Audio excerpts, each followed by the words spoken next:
Dobrodošli nazad, evo nas opet u drevnom Egiptu sa novim likom. Ovo je William Miles, otac Desmonda Milesa, koji igra one početne asasine, zna ga sigurno. Kako je ovo sve društvo ovoliko? Nismo očekivali ovoliko mački. Trebalo bi da ima ona animacija kad ih pomiluje, ali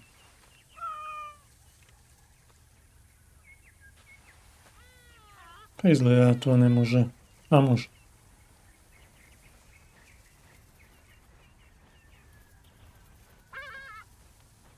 Eto onako, malo škrto, ali eto, ajde opet. Računa se. Idemo polako vamo dole.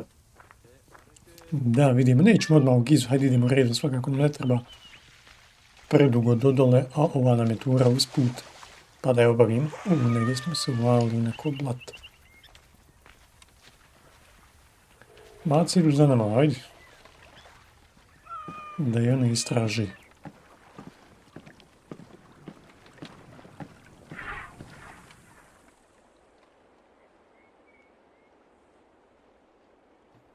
Sad malo da saznamo o toj poljoprivredi. Kako je to sve izgledalo. Ancient Egyptian cultivation.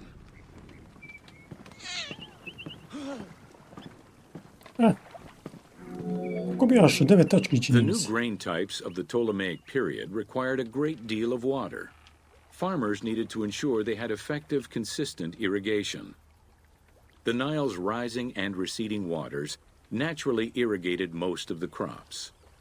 Areas where the Nile didn't reach, such as gardens and vegetable plots, required an irrigation tool known as the shadoof.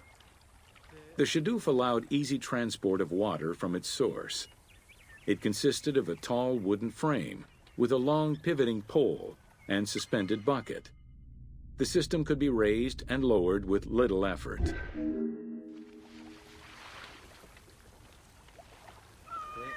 Znači, to je pretpostavljam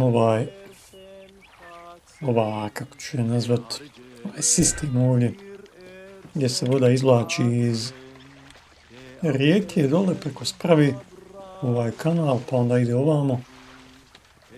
Sam da odatle opet vodi. Samo pitanje dok li to onda tako ide. A vjerovatno dok se ne izađe negdje na ravnicu, onda voda može i sama ići. Later, a sakya, or water wheel, was invented. The sakya needed animals to turn the wheel, which rotated buckets through the water. It drew the water to an elevation of 3.5 meters and enabled a great deal of control over the irrigation process. This improvement supplied larger areas and thus resulted in larger harvests.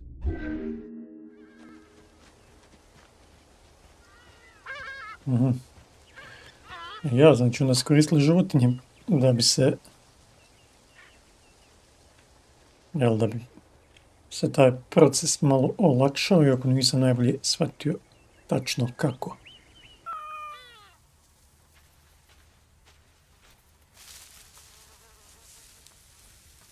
To je dobro, ajmo dalje kroz ovo žito. Što je ovo? Što ovo lijepo izgleda. Jedina mana, da kažem, je što ovo žito izgleda ne reaguje, u stvari reaguje, ali opet, a dobro, reaguje na pokrete. Mada nije to toliko izraženo, ali dobro, hajde, nećemo opet tražiti laku jajto bez veze. Gdje su mace? Onda ne idu ovamo. The threshing process separated the grain from its husk. Workers would spread the ears on clean ground. Oxen, cows, or donkeys were then guided back and forth to trample the grain. This continuous movement worked the grain loose while preventing the animals from eating it. Unwanted chaff and straw were swept away, or gathered and added to the mud used to make bricks, to make them stronger. Od ovo sve se iskorištavalo, znači ono što ne valja, iskoristi se neke druge svrhe. I normalno životinje igraju ključnu ulogu u tom procesu. Od dobijanja hrane.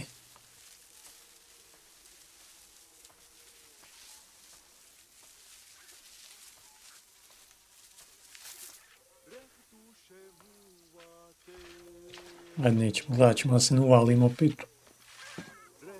u blato. Ajde, malo zaglavio. Winnowing was the stage where workers used wooden scoops to throw ears in the air. The wind carried off the chaff, leaving the heavier seeds to fall to the ground. This action was repeated until the undesired materials were sifted out. Grain waste was mixed with manure or other organic substances to produce brick-shaped dung loaves that could be easily burned. A standardized brick size enabled Egyptians to mass-produce this byproduct and use it as a commodity.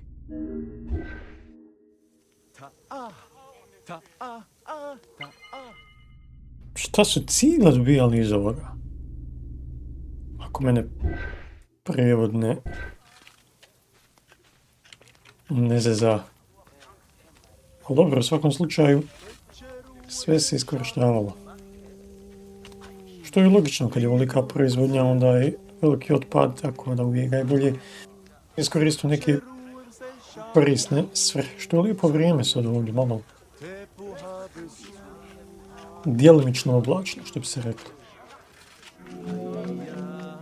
Transporting large amounts of grain required ships equipped to carry heavy loads.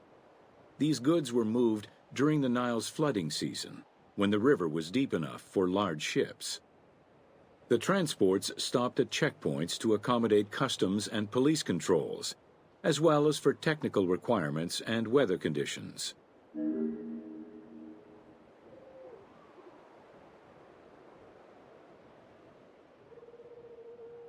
Transport se znači odvijao s pomoć brodova, ali samo u trenucima kad je Nil bio dovoljno dubok.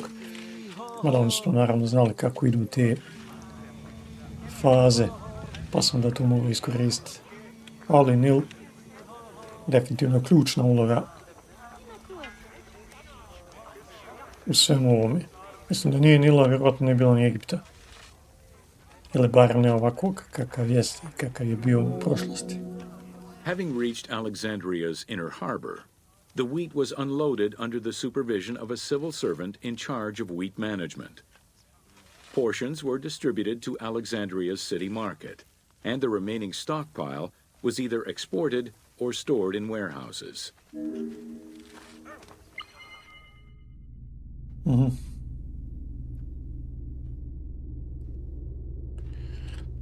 Jedan dio ide za Aleksandriju, ovo drugo u izvoz, logično, normalno očekiva. Evo, opet idemo vam među žito. Mada ovo vamo mi liči kao neka pšenica, ali ovo s ove strane je nešto drugo. Pretpostavljam veoma bitno, s obzirom na površinu koju zauzima. Što se ovaj lik dobro uklapa ovako nekog istraživača. Mislim, nije da imam ništa protiv Kemua, ko nam je novio još bio onaj neki egipatski, kao neka uvažena ličnost, ali ovaj lik onako leži. Grain storage facilities were located across all of Egypt. Temples and institutions had large silos, while individual houses had storage sheds. In some houses, arched cellars were built into the foundations. These watertight chambers were accessible from the ground floor through a trapdoor. Royal granaries acted as the storehouse and distribution centers, and managed state payments to civil servants, soldiers, and the police. Though plastered on the inside, silos weren't completely sealed, and so remained susceptible to mice infestations. A ja, ako se miševi uvuku, eto belaja. Ali, vjerovatno su postojale neke, da kažemo, metode koje su to sprečavale ili barem smanjivale šansu da dođe do toga. Sad, kako su ovo otvori, valjda se ubacuje od ozgo, jeli? Ili možda kad se napuni do ovog ovdje, onda se ide gore pa da se napuni do vrha. To nekako ima smisla. A kad se uzme, onda može se uzmati bilo kuda. Ili možda opet ide od ozgo da se ne bi sve prosulo sa donje strane.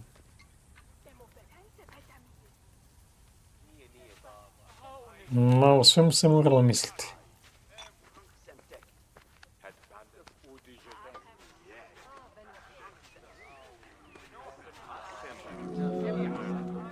When the grain was ready for processing, it was poured into bowls and pounded into a coarse flour.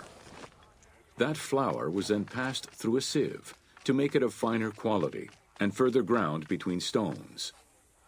Ancient Egyptians did not stock flour. Instead, fresh grain was portioned out each time to produce flour as it was needed.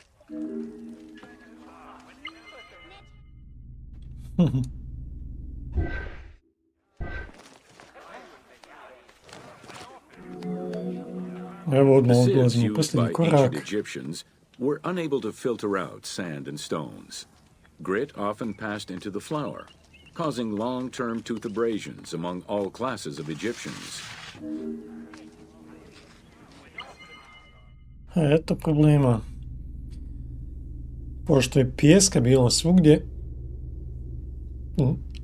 a on je normalno sitan, problematičan, nije se moglo nikako u potpunosti filtrirati, pa je to izazivalo probleme ove neke sa zubima, čini mi se.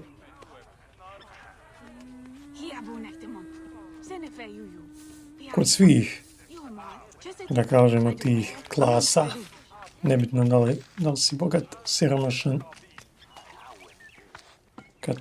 kad brašno dolazi iz tih izvora, manje više za sve. Dobro.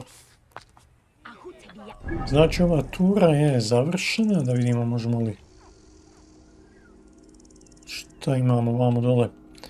Nemamo ništa, poprilično dugo.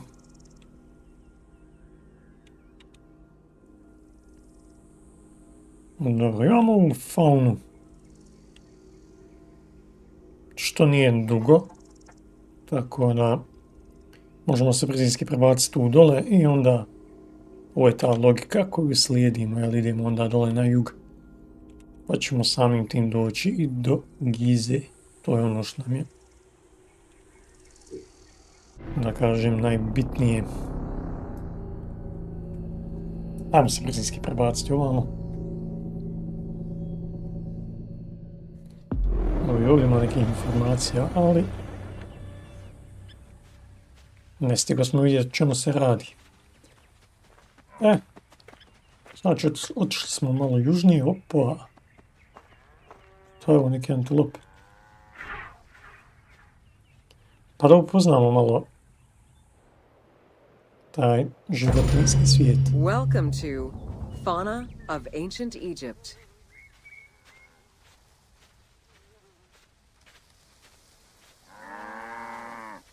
Uvijek je bilo to flora, fauna, pa čovjeku bilo teško zapamtiti. Šta je u stvari razlika? Šta je šta? Znamo da jedno za biljni svijet, a drugo u stvari predstavlja životinjski svijet. Ja sam to zapamtio što mi je nekako jednostavnije bilo povezati floru sa biljkama.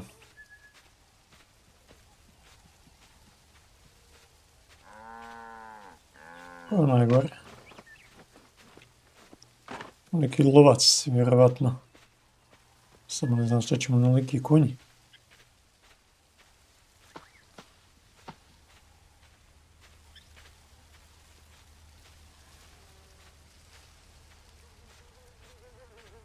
Što je odavde lijep pogled. Evo tamo se piramide naziru. Both domesticated and wild animals were features in ancient Egyptian bas-reliefs as early as the First Dynasty. While the variety of wildlife served as a reliable food source, it also influenced both culture and mythology.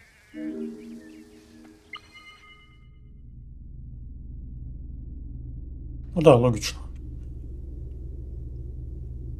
Nije bilo pitanje samo hrane, nego kulture i mitologije. Životinje su igrale važnu ulogu.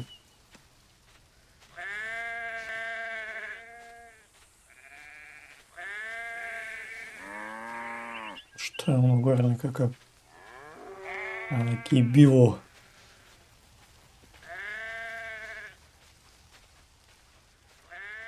Opa, neke antilope. A da, u ovom modu one ne reaguju na nas. Tako da možemo im prići. Pošto nema kombata, niti mi možemo njih, niti oni mogu nas. Tako da pretpostavljam da se ponašaju kao da nas Egypt's nema. terrain allowed for a diverse range of animals, including panthers, rhinoceroses, elephants, and many variations of antelopes.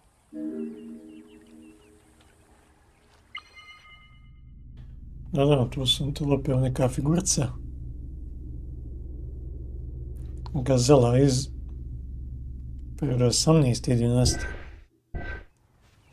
Koliko je to staro onda, ko zna.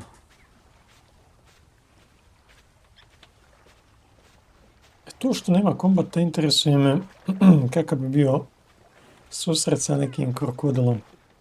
Doćemo valjda i do toga jedno tamo. Kako se zove oni, nilski konji.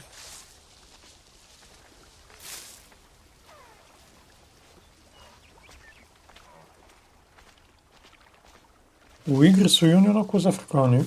Hoće i napasta i kad napadnu, opasni su. Iako izgledaju onako kao bezopasna životinja, ali definitivno nisu. Ne samo u igri, nego i stvarnost. Dobro, ajde mi malo ubrzamo. Da malo ubrzamo. Evo krokodila. The Nile was home to many species of fish, along with hippopotami and crocodiles.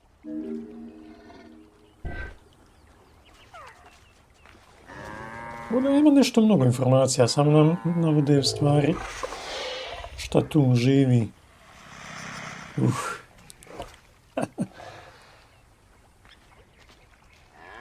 Definitivno ne reaguje na nas. Onako pomalo je neprijatno hodat pored njih. Bez obzira što nas ne mogu napast. Nema strah.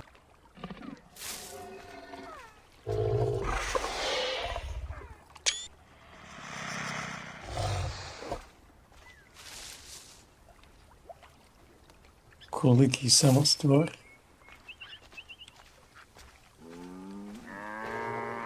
Ovo je neki malo tamniji. I on reaguje. Vidim da li može možda, kao što sa mačkama, a možda može da ga pomiluje, jel? Ne može. Dobro, hajde vidimo još ovog nilskog konja, pa onda da nastavimo tamo onim putem.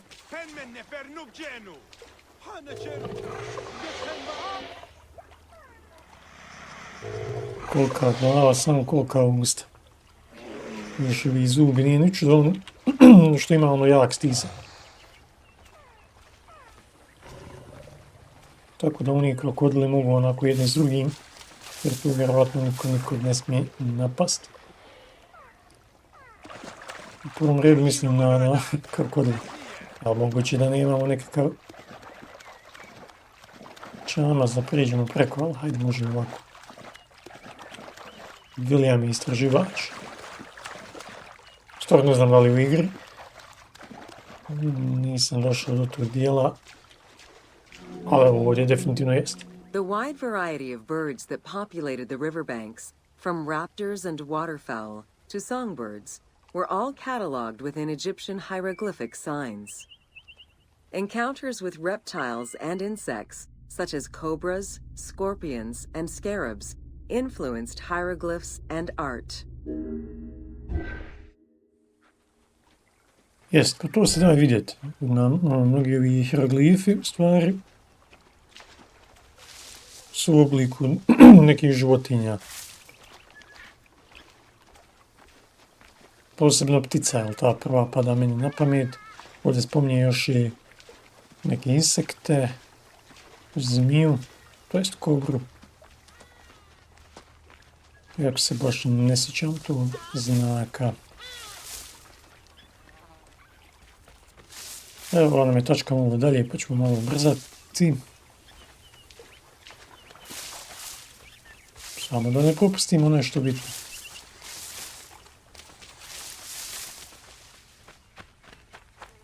Opa, evo opet neki koza sa malo drugačijim rogovima. Svi koliki rogovi.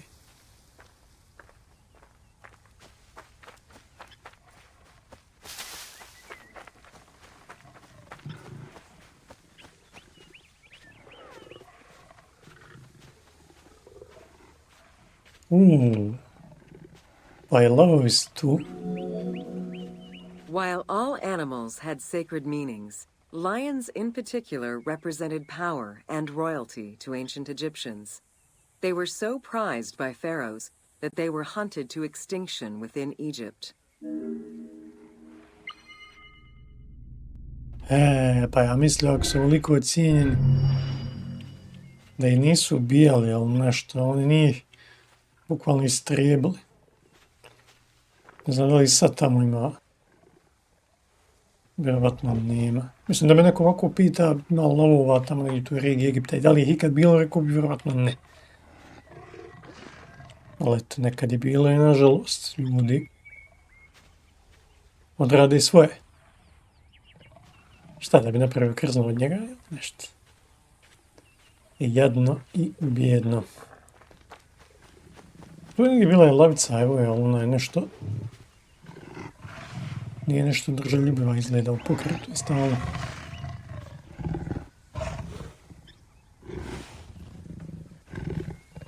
Dobro izgleda. Eto, mi obično smo, znači, i ovu turu, pa polako krećemo dole na jug, prema onome što vidimo u daljini. To su piramide u Gizi, čuvena velika piramida. To me baš interesuje šta ćemo saznati. Hoće li biti sam neka ona prazna priča ili ćemo stvarno zaći malo dublje u misterije te građevine. Do tada ja vas pozdravljam. Zapratite kanal da budete u toku sa sljedećim epizodama, pa se vidimo sljedeći put.